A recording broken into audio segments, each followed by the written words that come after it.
kapatid, ito ang aking oak tree. Yan o. Ito. Yan. Yan yung fruits niya, diba? Yan o. So, ito, naglaglagan na mga kapatid. Yan o. O, diba, pati ang aking kakukuhan ay autumn na rin. Yeah. Oh. So, ayan pa, guys. So, ngayon, grabe ang lakas ng, ng hangin last time. At saka kaninang umaga. So, ngayon, naglaglagan na to. So, I hope na lahat sila kasi, na iinis ako dito kasi alam nyo, ang dami ko dyan sa aking baba. Ayan o. Nakikita nyo, ang dami, mga kapatid. So, kailangan ko siyang walisin kasi autumn na, mga kapatid. Ayan. Karami-rami. Lampa na siya, oh. So, yan po ang aking trabaho ngayon. Ang dami, ayan, oh. Buti kung nasa ice age ako. Ipapaano natin kay papakuha. Ayan. So, 4 na puno yan, mga kapatid. Isa yan, no? Ito.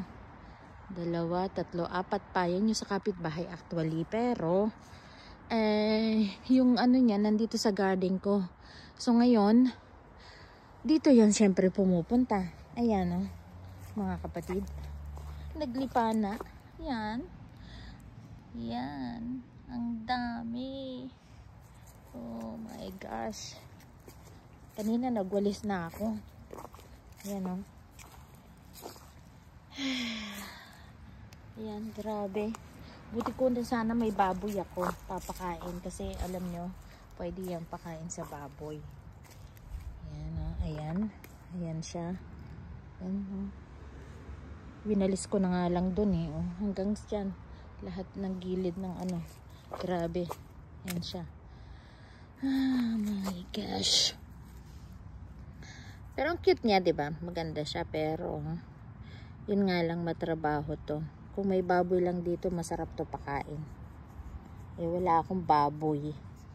Layo naman ng Pinas para dalhin. Actually, yung dito may nag-iipon. Kaya lang, oh my gosh. Ewan ko lang kung marami to. Yung iba, ayan o, nakikita nyo. Umaano na siya. Oh, talagang, na siya, yung bang harvest na talaga. Ayan o, may sumusulpot na siya. Yan. Sa pagbaba niya, meron ng ganito. So, pag naulanan, yan, bumubukan na siya. So, maraming salamat mga kapatid sa mga oak ko na fruits.